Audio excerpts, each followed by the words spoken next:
All right, hello everybody. I'm Brian, and this is Amy News and Conversation. We're here at day 2 of Kilmer 2025, and I'm here with a face you might recognize. This is our first inaugural recipient of the Sterility Science Award just last year, Brian McEvoy.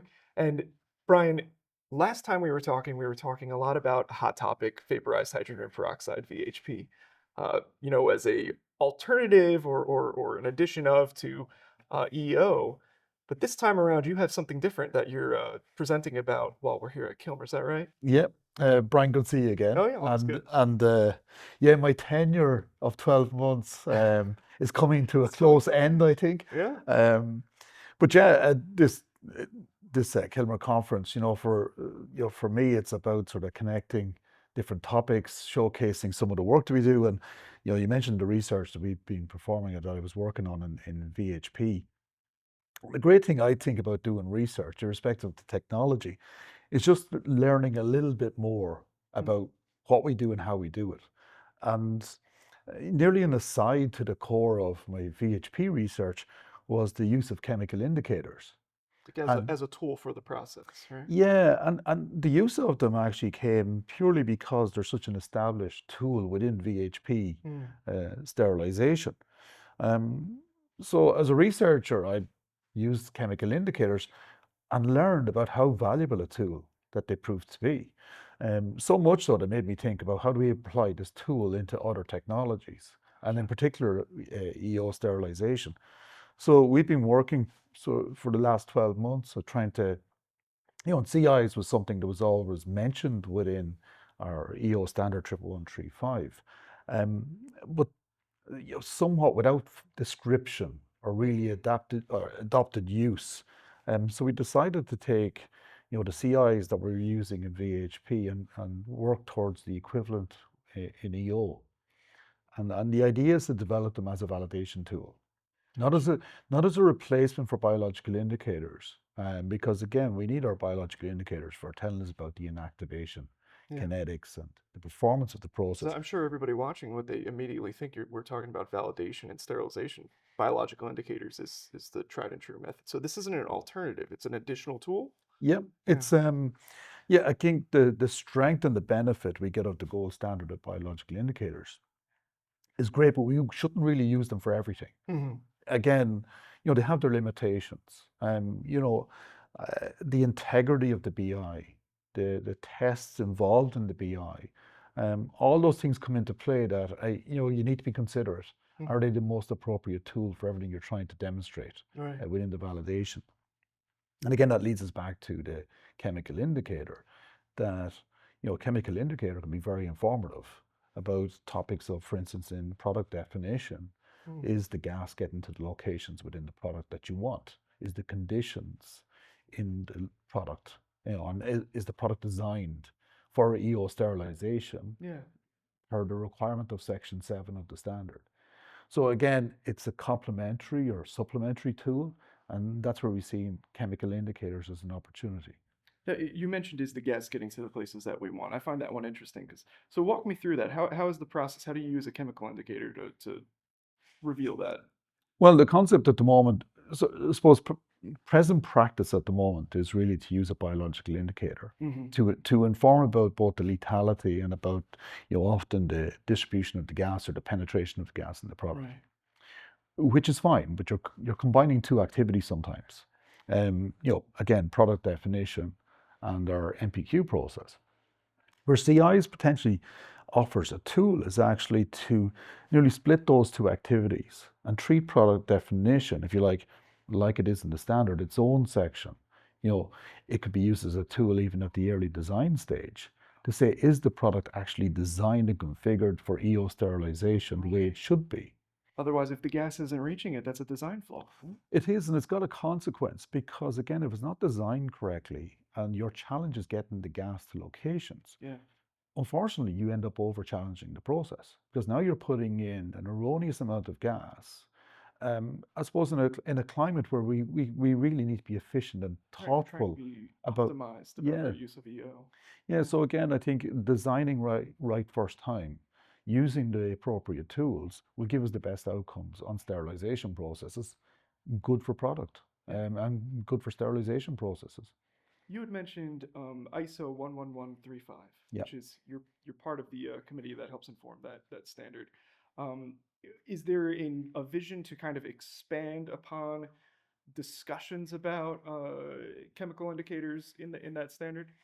Yeah, so I myself are not directly involved in the TC 198 working group, but Okay. actually some of my team are involved. Oh, good. And Over at you know, STERIS, we haven't mentioned that. You're at yeah, STERIS. I'm at STERIS, and yeah, again, I think if you look, even to past versions of the standard, chemical indicators are in there as text, but their use is not something I've come across.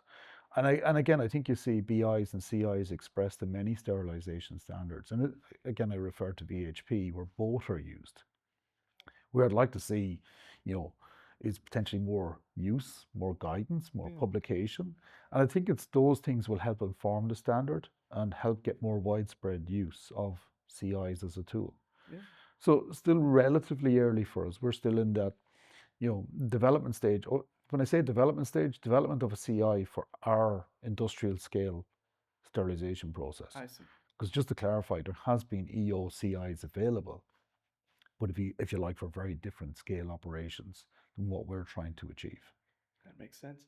Now, so what are next steps for you? You presented a poster today. I believe you had four use cases, believe that you were presenting, or four different ways that you're using chemical indicators within STERIS at the moment. Is there more to come? Yeah, our goal is really I would try to do this in most research is just pick, if you like, an interim point. Yeah, So we picked a use for CIs. I think conceptually there's multiple uses, but I think we got to achieve a first step. And the first step for me is bringing it as a useful tool into the validation process to supplement and complement the use of BIs. Where it goes from then, I think you can have ambition for the use of CIs, but I think you've got to give people confidence, publish, share, show that it's a reliable tool. yeah, So for me, we've got to take something that currently is probably qualitative, bring it to semi-quantitative, maybe eventually to something that we're confident about its quantitativeness. right. So again, it's again a stepwise process. Build confidence, share information, and try and bring the tool into a viable state. Right. It's not just about having more tools in the toolbox, but we also need to know how to use those new tools appropriately. Exactly. Like, through this morning at the Kimmer conference, we heard about, the tool of the test of sterility. And again, these are tools in a validation, but there is scientific basis and rationale for their use and they need to be used appropriately. And again, combined, I think they can all help us achieve the most optimized processes that we want to achieve. You mentioned that you were at one of the previous Kilmer conferences in 2016, Yep. and quite recently we opened up it was a time capsule Yep. of all the participants. You all had written something on cards and put Yep. it in the time capsule, and we revealed that here 10 years later. So I guess tell me, did you deliver on the promises you made to yourself 10 years ago?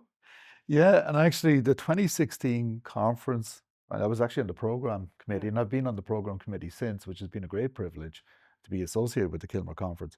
And I found my card from the time capsule, Nice. I'm gonna have to. and actually, I found two cards. I'll tell you about the second card in a second. But I found the card, and actually, what I'd written to myself in 2016 was more science, more understanding, and looking back, 1 year from then. I started my research on VHP and my part-time PhD, Yeah, so which I finished in 2022. So I think I lived to my promise to myself of more science. for sure. And yeah, again, I think for me, it was the research and the publications, and it somewhat culminated in being the first recipient of the Amy Sterilization Science Award. So, yeah, it was really nice to see that card and reflect over the last number of years. I mentioned there was a second card. I must have put it into the time capsule incorrectly, but it was a card I had of notes of my Oh, presentation from 2016 wow. telling me what was on What various your talking slides. points, I'm So sure. it was kind of a bit nice to find that card too. It was a little bit of a time warp Yeah, backwards, you see the you of the past and how you understood things Yeah, versus now. yeah, But I guess that's what we're talking about, right? building our understanding.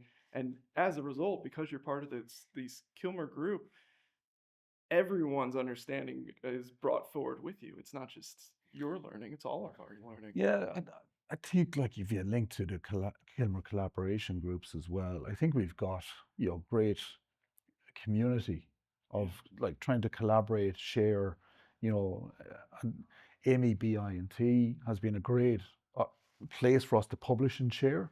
And To hear it. yeah, and like the impact of those publications, we're seeing some of those publications now, start to make their way towards bibliographies in our standards. Yeah. So again, it's research, publish, share, and then bring it to where it can really deliver to the whole industry. So again, I think reading that card was a bit of a sense of pride, and to see the journey that's happened certainly for me since 2016. So yeah, it was very pleasing to see that this week. Fantastic. Well, the journey's not stopping. Nope. There's Kilmer tomorrow. There's more to do, or just in the morning today. Yeah. So please go back, enjoy the conference. Thank you so much Thanks. for joining us today. Thanks, Brian. Good to see you again. Great to see you. Yep. Yeah.